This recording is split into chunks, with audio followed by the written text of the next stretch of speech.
यहोवा पर भरोसा रख और भला कर देश में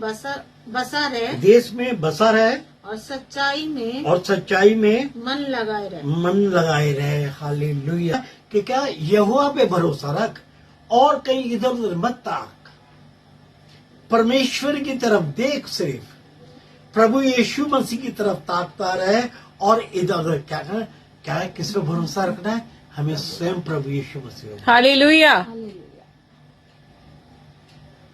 और सच्चाई क्या है? सच्चाई उसका वचन है।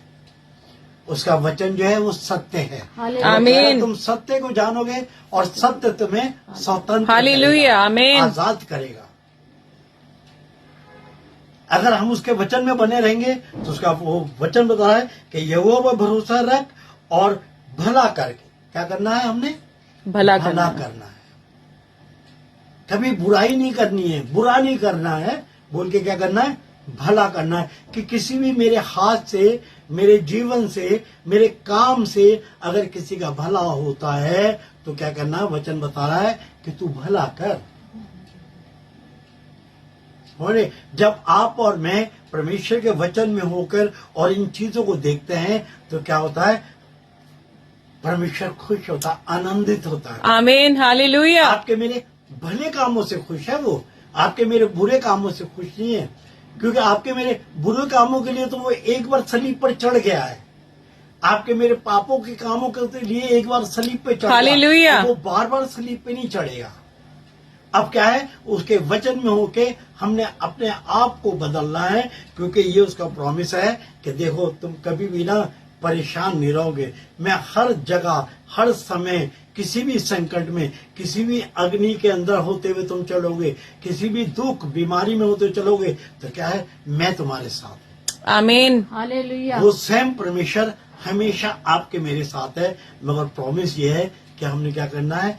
कि उसके ऊपर भरोसा रखना है और भलाई करनी है।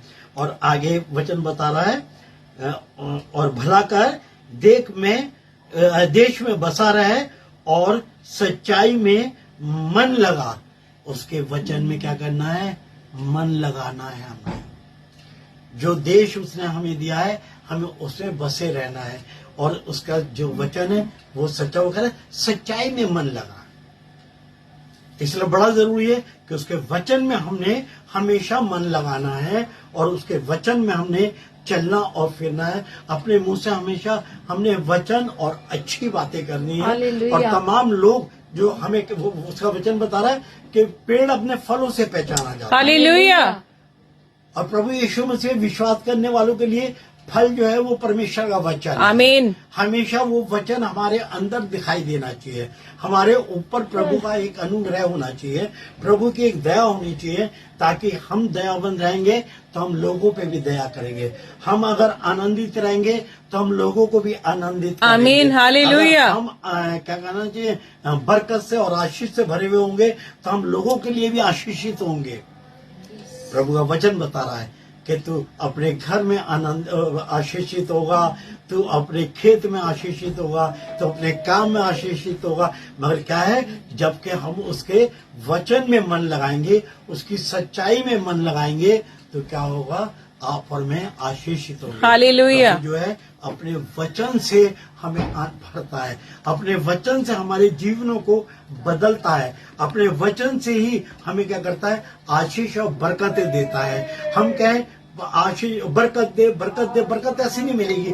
बरकत मिलेगी उसके वचन के साथ। हालेलुया। आमीन। उसके वचन के साथ। इसलिए बड़ा जरूरी है मेरे बहनों भाई कि हम उसके वचन में हमेशा बने रहें, उसके वचन को सुने, पढ़े। अब तो बहुत ज्यादा प्रभु के तमाम दास ऑनलाइन और ऑफलाइन तमाम प्रार्थनाओं को डालते हैं और तमाम बातों को क्या करते हैं? हमारे साथ करते हैं। तो हमें जरूरत है, अब सब घर घर में फोन है, हम खुद अगर वो नहीं कर सकते किसी भी दास का हम वचन सुने। और क्योंकि वो सब जो है वो बरकत का एक आसरा है, वो सब प्रभु का वचन के हिसाब से बरकतें दे रहे हैं। तो इसलिए मेरे बहनों भाइयों बड़ा जरूरी है कि हम प्रभु के वचन में बने रहें। वो बड़ी आशीष और बरकत प्रभु आज अपने वचन को और अपने सुनने वालों को और तमाम यहाँ बैठने वालों को एक एक जन को बड़ा आशीषित करे, प्रभु यीशु मसीह आपके साथ हमेशा बना रहे।